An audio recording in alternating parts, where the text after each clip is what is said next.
ዝና ቤት ውስጥ ያለው ድባብ ውጥረት የነገሰበት ነው። አንዲት ወጣትን ወደ ክፍሉ አስገብቶ ሊያሰቃያት ሲሞክር፣ እሷ ግን በቆራጥነት ትጋፈጠዋለች።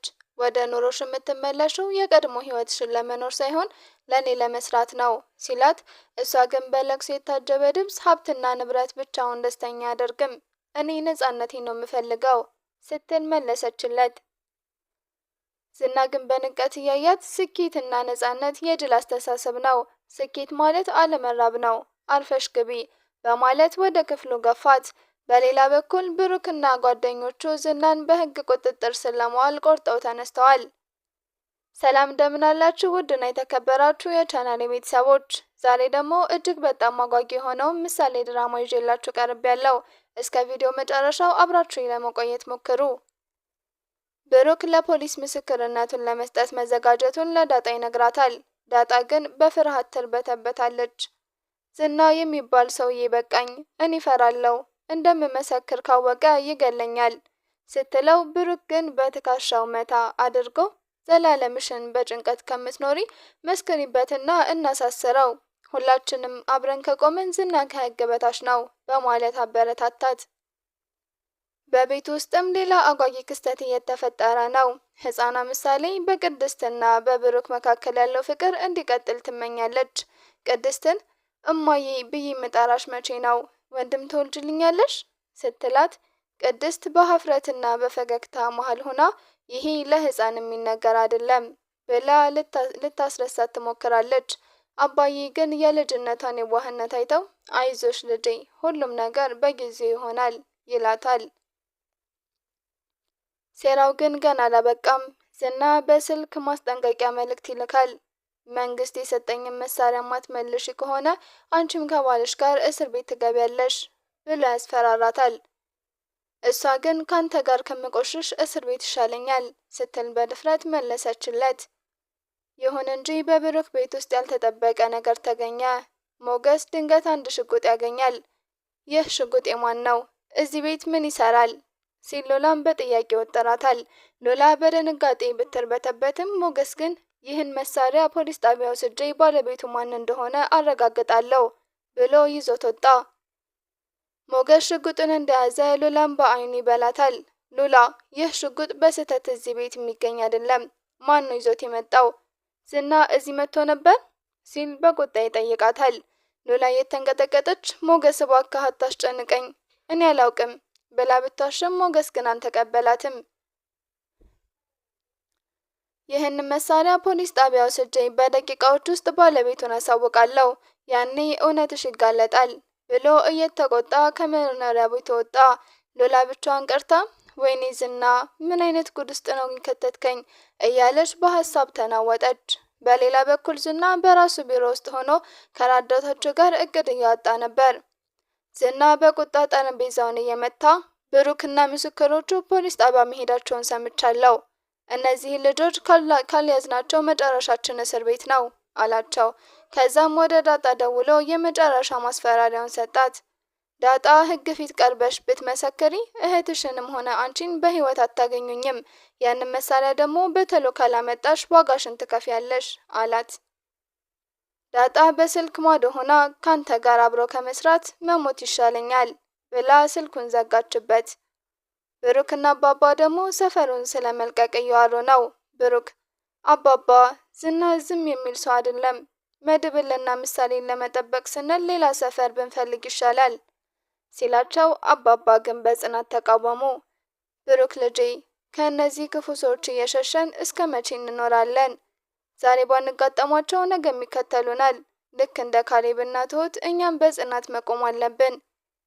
ዝና እስር ቤት ሲገባ ነው እረፍት የምናገኘው አሉት። ምሳሌ ግን በቤት ውስጥ ያለው ጭንቀት በራሷ መንገድ ለማቅለል ትሞክራለች። ወደ ቅድስት ጠጋ ብላ ቅድስትዬ አባዬ ወንድም ይወልድልኛል አይደል?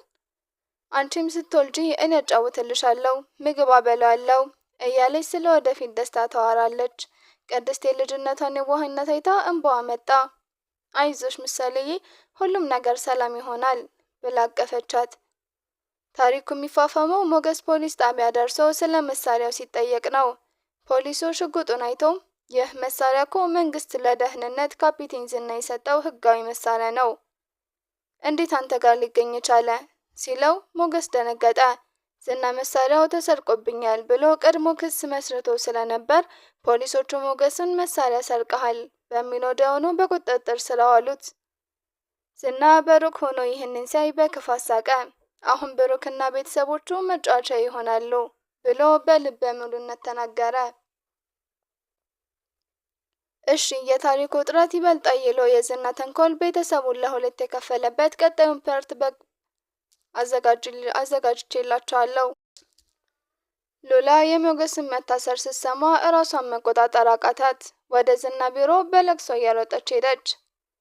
ዝና ለምንድን ነው እንደዚህ የምታደርገው? ሞገስ ምንም አላደረገም። ሽጉጡን አንተ ነህ እቤቴ ውስጥ መተህ የጣልከው ብላ ጮኸች። ዝና በረጅሙ ተንፈስ ብሎ በክፋት አያት። ሉላ እኔ እኮ እድል ሰጥቼሽ ነበር። አሁን ግን ወንድምሽ እስር ቤት እንዲበሰብስ ካልፈለግሽ ፖሊስ ጋር ሂደሽ ብሩክ ነው መሳሪያውን የሰረቀው ብለሽ ትመሰክሪያለሽ። ካልሆነ ግን ሞገስ 20 ዓመት ይፈረድበታል አላት። ሉላ በወንድሟ ህይወትና በብሩክ ታማኝነት መካከል ተወጠረች። የኤፍራታ ሴራ ግን ከታሰበው በላይ ስር የሰደደ ሆኖ ተገኝቷል። በብሩክ ቤት ውስጥ የነበረው ጊዜያዊ ደስታ በድንገት ወደ አዲስ ፍርሃት ድባብ ተቀይሯል። ብሩክና አባባ ፖሊስ ጣቢያ ቢሄዱም ሞገስን ማግኘት አልቻሉም። ብሩክ በንዴት ግድግዳውን እየመታ ይህ ሁሉ የዝና ስራ ነው፣ ሞገስ ሽጉጡን ሲያገኝ ወጥመድ መሆኑን አላወቅንም ነበር አለ። አባባ ግን ተረጋግተው ብሩክ ልጄ፣ ዝና አሁን እኛን ለማዳከም እየሞከረ ነው። ሞገስን ለማስፈታት ብቸኛው መንገድ ሉላ እውነቱን መናገሯ ነው አሉት። በዚህ መሃል ዳጣና ቅድስት በቤት ውስጥ ሆነው ለሞገስ ይጨነቃሉ። ለሞገስም ይጸልያሉ።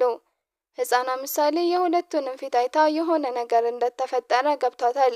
ወደ ብሩክ ጠጋ ብላ አባዬ ሞገስ የት ሄደ? ፖሊሶቹ ወሰዱት እንዴ? ስትል በየዋህነት ትጠይቃለች። ብሩክ አይኖቿን እያየ አይዞሽ ምሳሌዬ፣ ሞገስ ስራ ስለበዛበት ነው ይመጣል ብሎ አጽናናት። ነገር ግን በልብ ውስጥ ያለው ቁስል ጥልቅ ነበረ። በቀጣዩ ቀን ጧት ሉላ ፖሊስ ጣቢያ ተጠራች። ዝና ከርቀት ሆኖ ባይኑ ይከታተላታል። ፖሊሱ ሉላ ይህ ሽጉጥ እንዴት እቤታችሁ ሊገኝ ቻለ? ወንድምሽ ከየት አመጣው? ሲል ጠየቃት። ሉላ ወደ ዝና አየች። ዝና በምልክት ተናገሪ አላት። ሉላ አይኖቿ በእንባ ተሞልተው እውነቱማ ብላ መናገር ጀመረች። ሁሉም ሰው ሉላ ብሩክን አሳልፋ ትሰጣለች ብሎ ሲጠብቅ፣ እሷ ግን በድፍረት እንዲህ አለች። እውነቱማ ሽጉጡን ዝና ነው እቤት ያመጣው። ሞገስን ለማስፈራራትና ብሩክን ለመወንጀል ያቀደው ሴራ ነው። እኔም ዝና በድብቅ ሲያወራ የሰማሁት ማስረጃ አለኝ አለች ብላ ስልኳን አወጣች። ዝና ደነገጠ። ሉላ ባለፈው ዝናን ሲያስፈራራት በድብቅ የቀረጸችው ድምጽ ለፖሊሱ ከፈተችለት። የፖሊሱ ፊት ተቀየረ። ካፒቴን ዝና፣ አሁንም የምንፈልገው አንተን ነው ብሎ ወደ ዝና ዞረ። ዝና ሊያመልጥ ሲል ፖሊሶቹ ከበቡት። ሉላ ወደ ሞገስ እቅፍ ውስጥ ገብታ ለቀሰች። የሉላ ምስክርነት ዝናን ለጥቂት ሰዓታት በቁጥጥር ስር ቢያውለውም የኤፍራታ ሴራ ግን ከታሰበው በላይ ስር የሰደደ ሆኖ ተገኝቷል። በብሩክ ቤት ውስጥ የነበረው ጊዜያዊ ደስታ በድንገት ወደ አዲስ የፍርሃት ድባብ ተቀይሯል።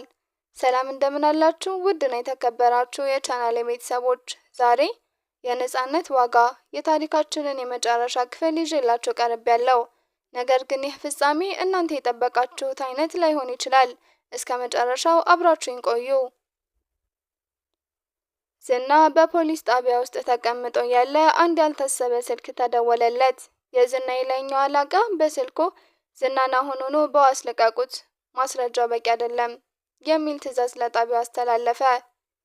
ፖሊሱ በጭንቀት ራሱን እየነቀነቀ ካቴናውን ፈታለት።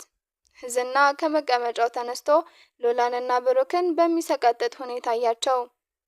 የመሰላችሁ መስሏችሁ ነበር አይደል? አሁን ጨዋታው ገና ነው የሚጀምረው ብሎ በዛቻ ወጣ። በሌላ በኩል ብሩክና ቤተሰቡ ሞገስ ተፈታ ይመጣል ብለው በደስታ እየጠበቁ ሳለ አንድ ደብዳቤ ከቤቱ ደጃፍ ተጣለ። ብሩክ ደብዳቤውን ሲከፍተው በውስጡ የነበረው መልእክት እህትሽና ምሳሌ በእጃችን ናቸው የሚል ነበር። ቤቱ በድንገት በለቅሶና በጭንቀት ተሞላ። አባባ በድንጋጤ ሶፋው ላይ ተዝለፍልፈው ወደቁ። ብሩክ በንዴትና በሐዘን ተሞልቶ ወደ ሉላ ዞረ። ሉላ፣ እውነቱን ተናግረሽ ዝናን እናሳስረዋለን አልሽኝ።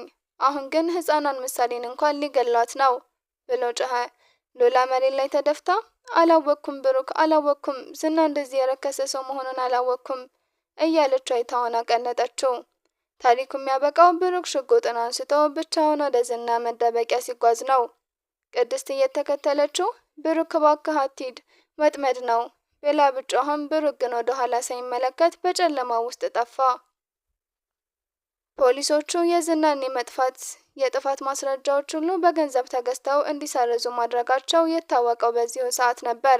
በመጨረሻው ትዕይንት ዝና በአንድ ጨለማ ክፍል ውስጥ ሆኖ በስልክ ስራውን ጨርሱት፣ ማንም ምስክር መትረፍ የለበትም ሲል ይሰማል። ምሳሌና የብሩክ እህት በገመድ ታስረው በፍርሃት ሲንቀጠቀጡ ይታያሉ።